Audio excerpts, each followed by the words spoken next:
નમસ્કાર મિત્રો, આજે રેશન કાર્ડમાંથી નામ કઈ રીતે કાઢવું એના વિશેની માહિતી આપવાની છે. તો વિડીયો અંત સુધી જોજો જેથી તમને તમામ માહિતી આવે. અને વિડીયો ગમે તો વિડીયોને લાઇક, શેર અને સબસ્ક્રાઈબ કરજો જેથી આવા ઓનલાઈનને લગતા વિડીયો તમારા સુધી પહોંચી શકે. તો મિત્રો, આપણે રેશન કાર્ડની અંદર કોઈ પણ કારણોસર જો નામ કાઢવાનું હોય તો આપણે જાતે પણ હવે કાઢી શકીએ છીએ. તો એના માટે મિત્રો આપણે સૌથી પહેલાં ક્રોમ બ્રાઉઝરમાં જવાનું. આ રીતે ક્રોમ બ્રાઉઝર ઓપન થાય તો એની અંદર ટાઈપ કરવાનું છે ડિજિટલ ગુજરાત. તો આ રીતે ડિજિટલ ગુજરાત ટાઈપ કરીને સર્ચ કરવાનું છે. ડિજિટલ ગુજરાત ટાઈપ કરીને સર્ચ કરશો એટલે આ રીતે પહેલા નંબરની વેબસાઇટ બતાવશે. તો આપણે એના ઉપર ક્લિક કરવાનું છે. એના ઉપર ક્લિક કરશો એટલે આ ટાઈપનું ડિજિટલ ગુજરાતનું વેબસાઇટનું પેજ બતાવશે. તો આની અંદર હવે આપણે લોગિન થવું પડે. તો મિત્રો, આપણે લોગિન કરવા માટે આ લોગિન ઉપર ક્લિક કરવાનું. લોગિન ઉપર ક્લિક કરશો એટલે આ રીતનું બતાવશે. તો આની અંદર હવે મિત્રો આપણને આ યુઝરનામ અને પાસવર્ડની જરૂર પડે છે. તો આપણે આની અંદર રજિસ્ટર કરવું પડે. તો રજિસ્ટર કઈ રીતે કરવું એની માહિતી આપણે જે આગળ સ્કોલરશિપનો વિડીયો બનાવ્યો હતો એની અંદર આપેલી છે. તો જેમને ના ફાવે એને એમાં જોઈ લેવું. અને હવે આપણે આમાં ડાયરેક્ટ લોગિન થઈશું. તો લોગિન કરવા માટે આપણે સિલેક્ટ ઉપર ક્લિક કરવાનું અને આની અંદર મોબાઈલ સિલેક્ટ કરવાનું. તો આપણે જે રજિસ્ટર કરતી વખતે જે મોબાઈલ નંબર નાખ્યો એ આની અંદર એન્ટર કરવાનો અને જે આપણે પાસવર્ડ ક્રિએટ કર્યો એ નાખી અને આ કેપ્ચા આની અંદર એન્ટર કરવાના. તો મિત્રો, આ રીતે યુઝર નેમ, પાસવર્ડ અને કેપ્ચા એન્ટર કરી અને પછી આ લોગિન ઉપર ક્લિક કરવાનું. આ રીતે લોગિન ઉપર ક્લિક કરશો એટલે જે આપણે મોબાઈલ નંબર એન્ટર કર્યો એની અંદર એક ઓટીપી આવશે જે 4 અંકનો છે. તો આ રીતે ઓટીપી એન્ટર કરી અને આ કન્ફર્મ ઉપર ક્લિક કરવાનું. એના ઉપર ક્લિક કરશો એટલે આ રીતે લોગિન થઈ જશો. તો અને હવે આપણે નીચે સ્ક્રોલ કરીએ તો હવે આપણે આ રિક્વેસ્ટ નેવ સર્વિસ એના ઉપર ક્લિક કરવાનું. એના ઉપર ક્લિક કરશો એટલે આ રીતનું પેજ ખુલશે. તો આની અંદર ઘણી બધી આપણને સર્વિસો મળે છે. મતલબ આની અંદર આપણે રેશન કાર્ડ નવું પણ કઢાવી શકીએ છીએ, રેશન કાર્ડમાં નામ પણ એડ કરી શકીએ છીએ, રેશન કાર્ડ ખોવાઈ ગયું હોય તો નવું પણ કાઢી શકીએ છીએ, રેશન કાર્ડની અંદર નામ પણ એડ કરી શકીએ છીએ. આ તમામ ફોર્મ આમાંથી આપણે એપ્લાય કરી શકીએ છીએ. તો હાલ આપણે રેશન કાર્ડમાંથી નામ કઈ રીતે કાઢવું એની માહિતી આપવાની છે. તો એના માટે આપણે આ remove of name from ration card એના ઉપર ક્લિક કરશું. એના ઉપર ક્લિક કરશો એટલે આ રીતનું બતાવશે. તો આને નીચે સ્ક્રોલ કરવાનું અને આપણે આ કન્ટિન્યુ ટુ સર્વિસ એના ઉપર ક્લિક કરવાનું. એના ઉપર ક્લિક કરશો એટલે આ રીતનું ડિસ્પ્લે ઉપર એક બતાવશે. તો આ એપ્લિકેશન નંબર છે. તો આપણે એને આ કન્ટિન્યુ એના ઉપર ક્લિક કરવાનું. એના ઉપર ક્લિક કરશો એટલે આ રીતનું બતાવશે. તો મિત્રો, હવે આની અંદર જે આપણે આઈડી અને પાસવર્ડ ક્રિએટ કર્યા પછી જે પ્રોફાઇલ ક્રિએટ કરી છે એના આધારે આ નામ અને તમામ માહિતી આવી જશે. આ રીતે નામ, સરનામું, મોબાઈલ નંબર આ તમામ માહિતી આવી જશે. તો હવે એની પછી આપણે આ નેક્સ્ટ ઉપર ક્લિક કરવાનું. આ રીતે નેક્સ્ટ ઉપર ક્લિક કરશો એટલે ડાટા સેવ સક્સેસ એ ટાઈપનું લખેલું બતાવશે. તો આપણે ઓકે ઉપર ક્લિક કરવાનું. ઓકે ઉપર ક્લિક કરશો એટલે આ રીતનું પેજ ખુલી જશે. તો આની અંદર હવે આપણે જે રેશન કાર્ડમાંથી નામ કાઢવાનું હોય એ રેશન કાર્ડનો નંબર આમાં એન્ટર કરવાનો રહેશે. તો આ રીતે રેશન કાર્ડ નંબર એન્ટર કરી અને આ શો એના ઉપર ક્લિક કરવાનું. એના ઉપર ક્લિક કરશો એટલે રેશન કાર્ડ મુજબની જે પણ માહિતી છે એ આની અંદર આવી જશે. તો હવે આપણે આ રિલેશનશિપ એના ઉપર ક્લિક કરવાનું. એના ઉપર ક્લિક કરી આની અંદર આપણે આ પહેલા નંબરનું જે સેલ્ફ એના ઉપર ક્લિક કરી દેવાનું. એના ઉપર ક્લિક કરી અને હવે આપણે નીચે સ્ક્રોલ કરવાનું. તો આની અંદર આપણે કોઈ પણ ડિટેલ ભરવાની રહેતી નથી. આ જે આપણે રેશન કાર્ડ નંબર એન્ટર કરી અને આ શો ઉપર ક્લિક કર્યું એની અંદર જે રેશન કાર્ડની માહિતી હતી એ ટોટલ આની અંદર આવી ગઈ છે. તો હવે આપણે એની નીચે સ્ક્રોલ કરવાનું. નીચે સ્ક્રોલ કરશો એટલે આ રીતનું બતાવશે.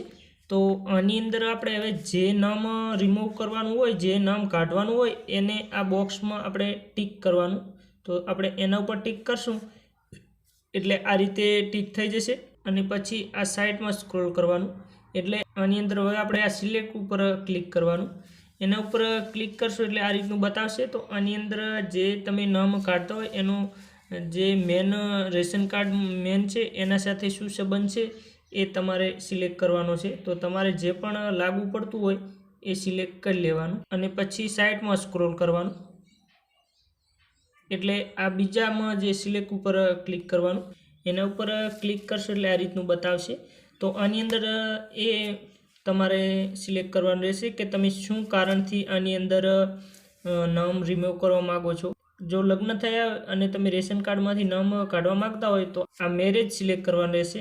અને જો કોઈનું મરણ થયું હોય અને તમે જો નામ કાઢવા માગતા હોય તો આ બીજા નંબર નામ ટિક કરવાનું રહેશે.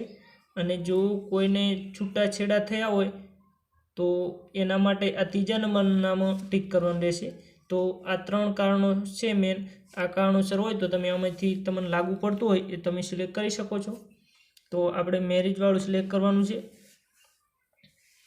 એના ઉપર સિલેક્ટ કરી અને આની અંદર મિત્રો જે આપણે આ લાઇનમાં લખેલું છે એ જ બધું આની અંદર સિલેક્ટ કરી લેવાનું છે.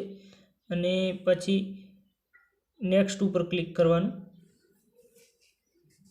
નેક્સ્ટ ઉપર ક્લિક કરશો એટલે આ રીતનું ડાટા સક્સેસ બતાવશે. તો હવે પછી આપણે આ ઓકે ઉપર ક્લિક કરવાનું. એના ઉપર ક્લિક કરશો એટલે આની અંદર હવે આપણે ડોક્યુમેન્ટ અપલોડ કરવાના થશે. તો આની અંદર હવે ડોક્યુમેન્ટ અપલોડ કરવા માટે આ સિલેક્ટ ડોક્યુમેન્ટ એના ઉપર ક્લિક કરવાનું. એના ઉપર ક્લિક કરી અને આની અંદર તમે કોઈ પણ ડોક્યુમેન્ટ અપલોડ કરી શકો છો. તો આની અંદર આપણે જો આધાર કાર્ડ અપલોડ કરવાનું હોય તો આ ગવર્મેન્ટ ફોટો આઈડી એના ઉપર ક્લિક કરી અને આની અંદર આધાર કાર્ડ નંબર એન્ટર કરી અને આ બ્રાઉઝર ઉપર ક્લિક કરવાનું. બ્રાઉઝર ઉપર ક્લિક કરી અને આ ફાઇલ ઉપર ક્લિક કરવાનું. તો આની અંદર જે જગ્યાએ આપણે ગેલેરીમાં ફોટો હોય એ જગ્યાએથી સિલેક્ટ કરી લેવાનું. તો આ રીતે તમે ફોટા ઉપર ક્લિક કરશો એટલે પાછા આ પેજમાં આવી જશો. તો અપલોડ કરવા માટે આ અપલોડ એના ઉપર આપણે ક્લિક કરવાનું. તો અપલોડ ઉપર ક્લિક કરશો એટલે ડોક્યુમેન્ટ અપલોડ સક્સેસફુલ એવું લખેલું બતાવશે. તો આપણે ઓકે કરી દેવાનું. તો આ રીતે ગ્રીન અક્ષરમાં લખેલું આવશે ડોક્યુમેન્ટ અપલોડ થઈ ગયું છે. અને હવે નીચે સ્ક્રોલ કરવાનું. તો આની અંદર હવે આપણે ફરી પાછું ડોક્યુમેન્ટ અપલોડ કરવાનું થશે. તો અને એના ઉપર ક્લિક કરવાનું. આની અંદર પણ મિત્રો તમે આધાર કાર્ડ અપલોડ કરી શકો છો. અને જો આધાર કાર્ડ અપલોડ ના કરવું હોય અને તમે પાસપોર્ટનો જે ફોટો પાડી અને અપલોડ કરવો હોય તો એ પણ કરી શકો છો. તો એ કરવા માટે આપણે આ ટ્રુ કોપી ઓફ પાસપોર્ટ એના ઉપર ક્લિક કરવાનું.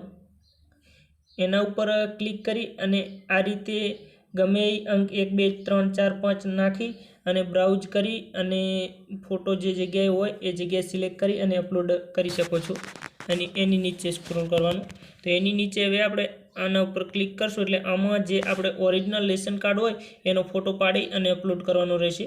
તો આપણે એના ઉપર ક્લિક કરી અને આ રીતે રેશન કાર્ડનો નંબર એન્ટર કરી દેવાનો. નંબર એન્ટર કરી અને આ બ્રાઉઝર ઉપર ક્લિક કરી અને આપણે ફોટો જે આગળ પ્રોસેસ કરી એ જ રીતે અપલોડ કરી દેવાનું અને એની નીચે સ્ક્રોલ કરવાનું. તો આની અંદર કોઈ પણ એક ડોક્યુમેન્ટ આપણે અપલોડ કરવાનું હોય છે.